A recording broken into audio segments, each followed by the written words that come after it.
is Hina and I'm a solution therapist. Today I'll be speaking about the symptoms and the reasons for the topic, the problem. I hope by now you must have listened to the first part wherein we discussed what this word actually means and what are the perceptions about this word, whether it's positive or negative, and also the parameters and how it's going to be disrupting our own life. So this word, the problem, is very valuable because it's so overloaded and overly used by each and every one of us. Today the symptoms is like, we are human being and we are very flexible. We are not like a robot wherein, one thing is there and therefore it's going to solve a particular type of situation only. Because of our plastic mind and the plasticity and the flexibility, and there are no boundaries in the brain, we experience the symptoms which can be diagnosed for various other things. Like if you have fever, now the symptoms are very different for each type of let's say ailment. Therefore we say that okay, this particular symptom is there, the fever is there, it's accompanied with shivering also, therefore it's indicating the reason could be something else. Likewise in life, when we are facing any problem, we have particular symptoms, you feel it inside, you experience it internally, and therefore you react and respond externally. That is very separate and different for each one of us. For example, if you have some very difficult time, so some people you find that they become very loud. Some people just internalize and they become quiet. For some it's like they go for window shopping, or some it's doctor shopping. So everyone has their own way and outlet to deal a particular situation.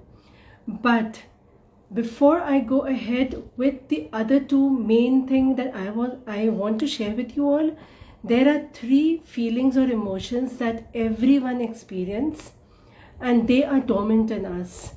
It's like the worry, the anxiety, and the stress.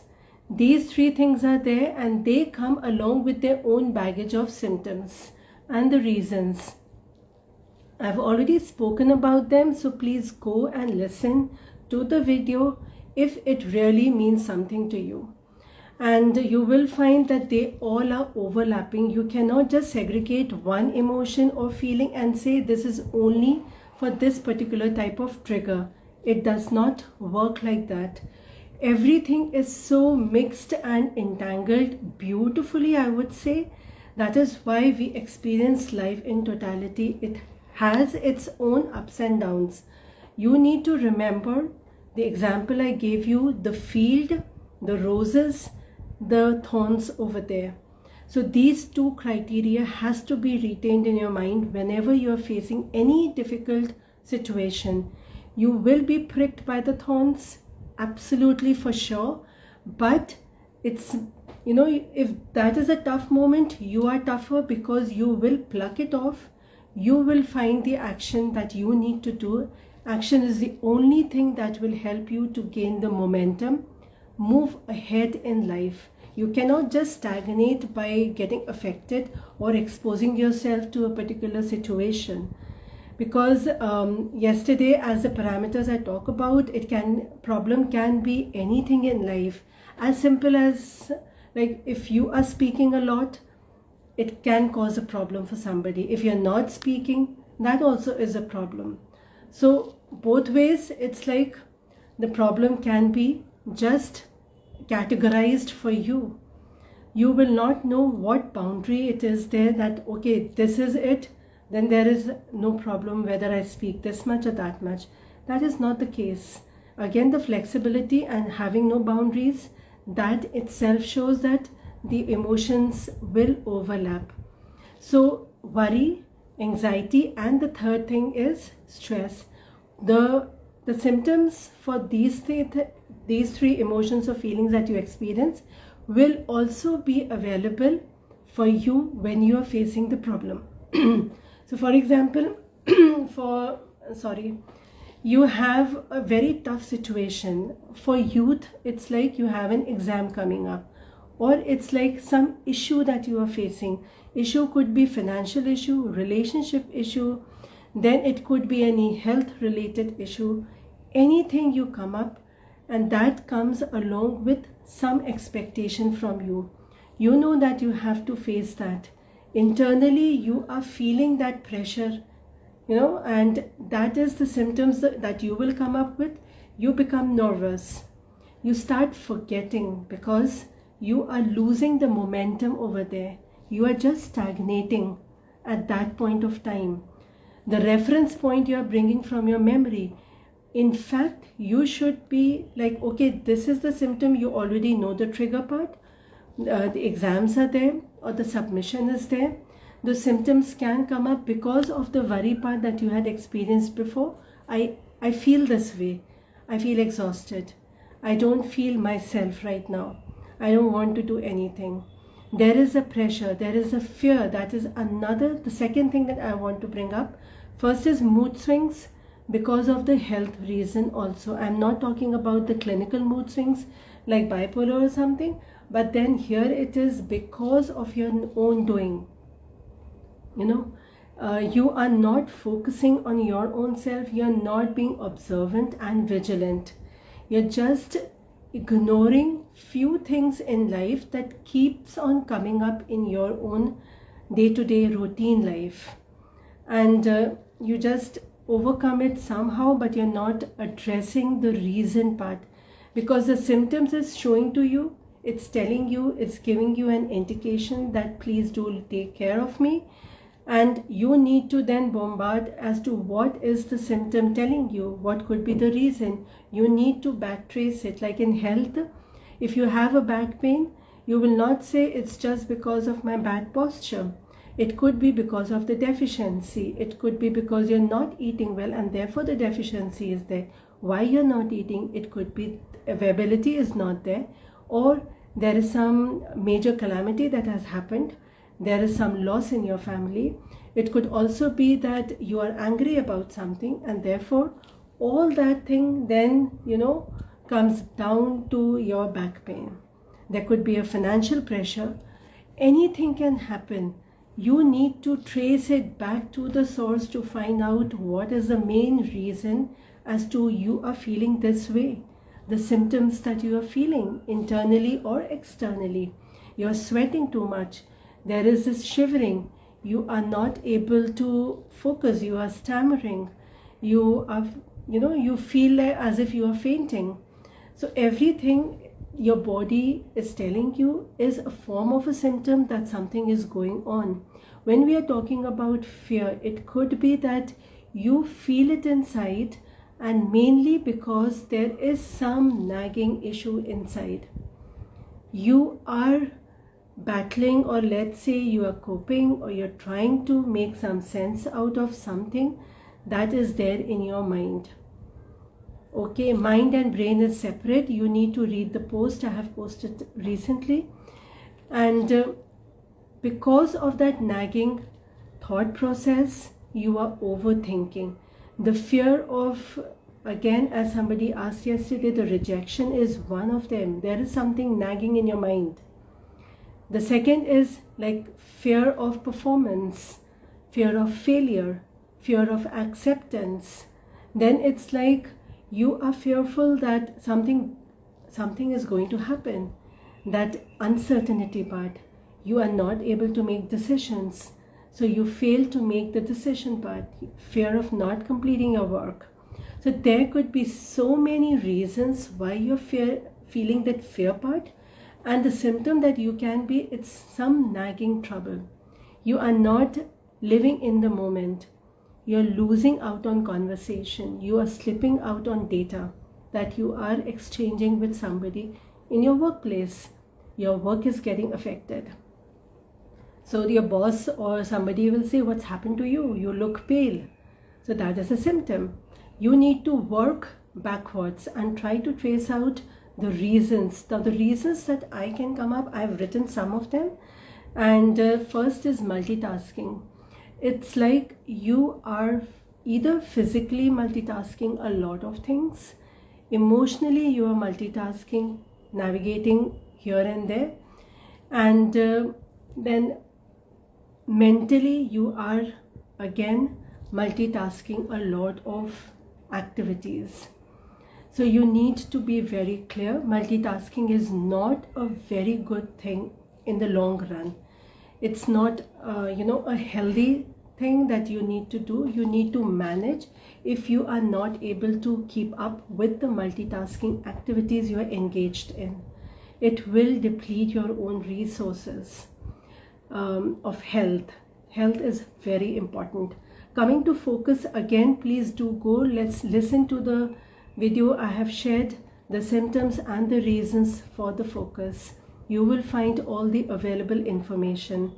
Procrastination, I have posted a video on procrastination. Now how beautifully this is engaged, and this is the starting point of almost everything in my understanding. Procrastination is different from being lazy. Lazy is like level 1, but we don't accept simple thing. It's like we want to upgrade it, and therefore it's like procrastination. On a pendulum, you have the perfectionist and the lazy, super lazy person, both the extreme end. Okay, now over here, when you see the lazy person, they hardly invest the time. They know they can do it, they have the ability, they have the capability. They actually end up also doing it sometimes, but then they do keep on slipping on and off. They take it for granted, their own abilities. Time is what they compromise on, and therefore the procrastination is setting in. Here it is perfectionist. They get so hyper focused and they invest in one activity so much that they miss out on other activities, and therefore it is they also lose on time. They may do certain things like very nicely, but then that is not enough. They need to complete something or the other that they are given into, because in perfectionist, like those who are perfectionist, they feel tensed. Okay, and here it is, the lazy people, they're so relaxed, eventually they start worrying. In both the cases, the 3 freebies that we have in dormant state, the anxiety part, the stress part, and the worry part, they come into the active mode. They say, oh, you cannot be only tensed. How is it possible? You need to step up. You need to feel advanced level of tension that you are facing. You need to feel like a panic thing, or it's like you need to feel a lot of anxiety should be there, so that you are not able to do anything.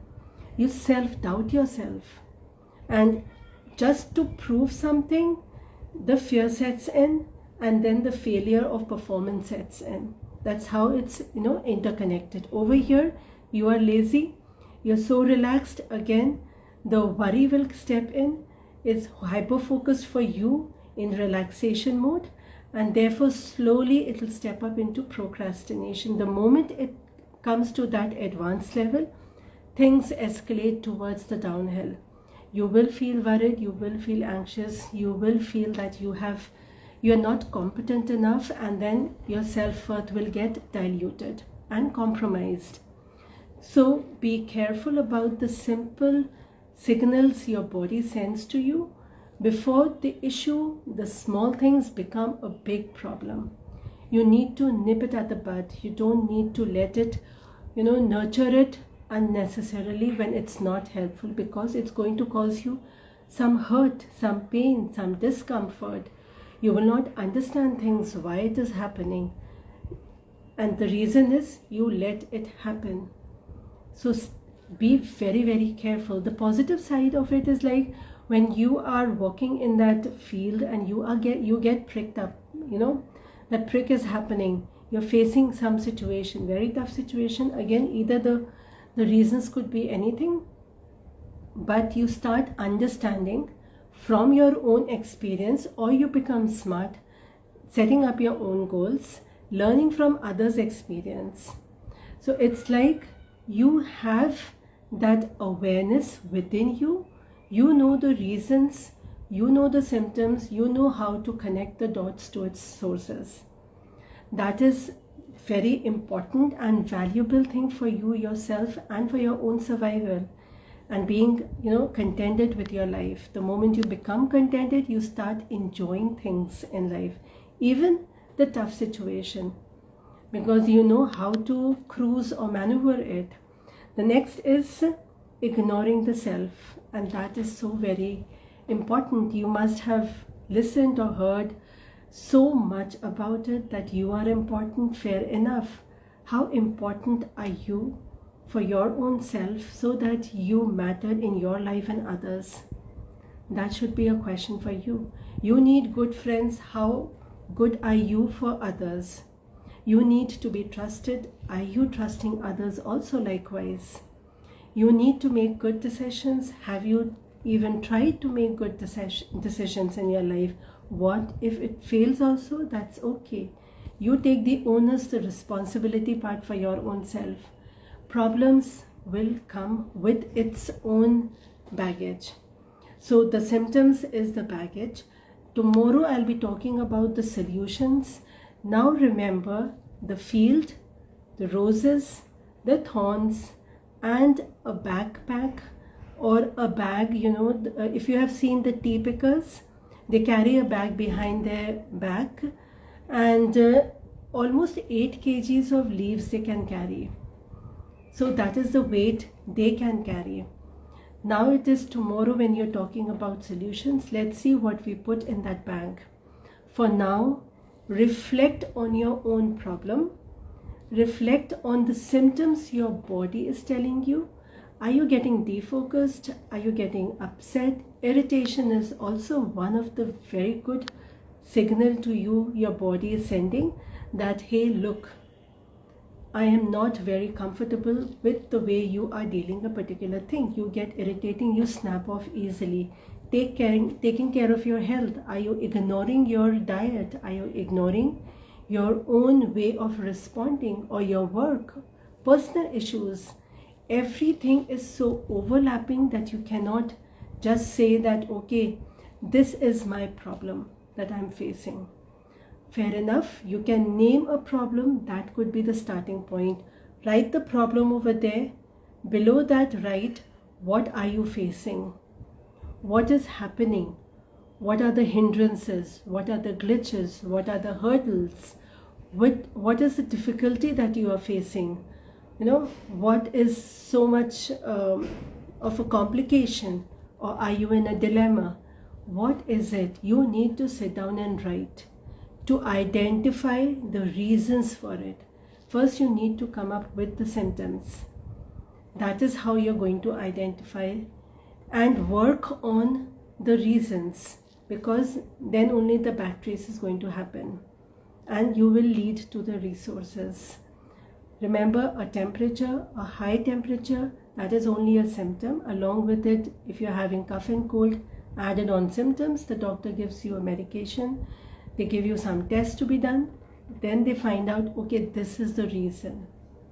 So you need to work on your symptoms first, then the reasons, how you're going to back trace it.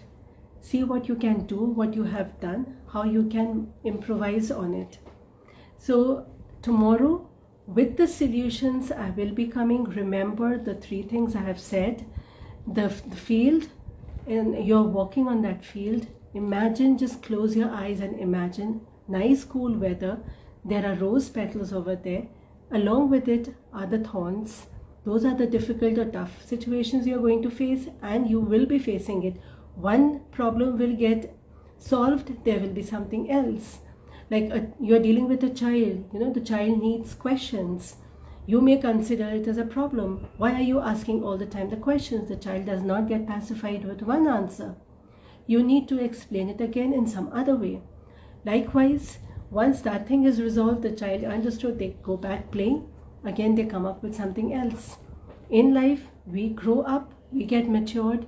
We need to ask ourselves the questions. We are facing situations, and they could be minor or major.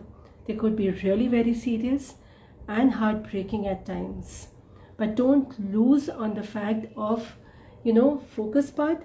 and the stagnation.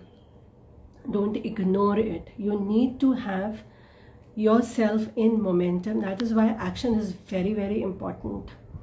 So the feelings and the emotions, they change drastically and dramatically. So welcome to the drama of life. Take care. See you tomorrow. Till then, note your problems. Bye.